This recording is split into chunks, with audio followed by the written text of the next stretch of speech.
Good morning, Pro Chess League fans. I'm Isaac Steincamp, a general manager of the Pittsburgh Pawngrabbers and a writer for Chess Summit, the official sponsor of the Pittsburgh Pro Chess League team. And I'm here today with a Week 2 recap of the Pittsburgh Pawngrabbers against the Minnesota Blizzard. This match was close. It was a nail-biter. It went both ways. Pittsburgh took the lead early, then Minnesota came back, and Pittsburgh made one last shot to try to reclaim the lead. At the end of the day, both teams won 2 rounds, but Minnesota just barely got ahead of us, winning 9-7. What can I say? It was a really close match. I thought our team did a lot better job than we did last week of staying in the match, making sure we made a statement early, and using the subs to make sure that we can get the points that we needed with our lower-rated players.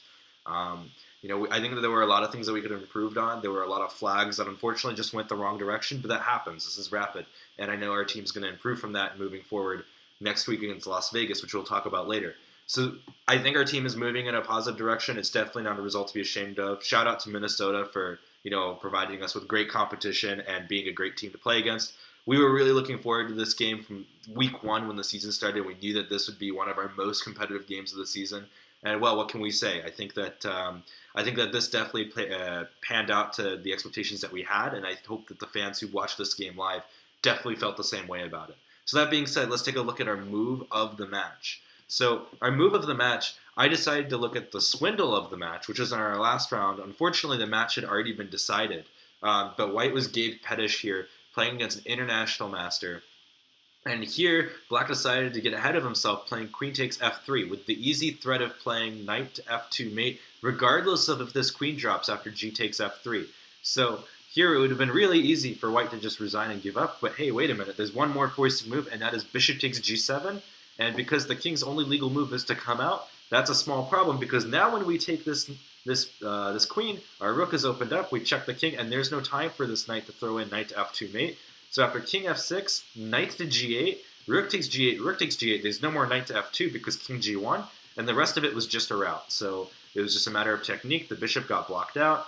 White was even willing to sacrifice the exchange because this bishop is so passive, and it was just, that was the game. Both sides played a couple moves, but at the end of the day, FM Gabe Pettish was able to pull out the result and get the critical win that we needed to make the game 9-7. So unfortunately, still a little bit too shy of getting the right result that we wanted, but nonetheless, definitely a great show for us. Definitely a lot of resistance from the Pittsburgh Pawngrabbers. Our MVP of the match has to be Alexander Shabalov. We introduced the hashtag last week. We definitely used it this week. That's hashtag Shabatime. He got 3.5 out of 4, which is the most dominant performance we've ever had on a Pro Chess League matchup. He beat Grandmaster Flores from Minnesota. His only draw was a draw against International Master Andrew Tang, and then he won out the rest of the games. Shabalov, I thought he did really great this week. He did a lot better job managing his time, and it really paid off, and it really helped us get that close to pulling off the result. I think another honorable mention that I did have to throw out was Tom Riccardi, who's a national master. He managed to pull an upset against International Master Sean Nagel with the black pieces thanks to some prep. He was our super sub of the match. We hope to be seeing more of him this season as the season progresses. So our next matchup is going to be against the Las Vegas Desert Rats. And what can I say? I think that this is going to be a really, really tough matchup. I know Las Vegas has Timur Gareev and as well as some other grandmasters, but we've also had a couple signings as well. We started David Hua for 2 games this match. Yeah, he communicated to me that he intends to do a lot better next week than he did this week, and we also are going to be starting Edward Song at one point during the match for sure, and he's also another 2400 rated player. So we have our ways of putting up resistance. I think Grant will also do a good job with the white pieces. So I'm really looking forward to next week, and I hope that you guys are too. This is Isaac Steincamp signing off with the Pittsburgh Pawngrabbers.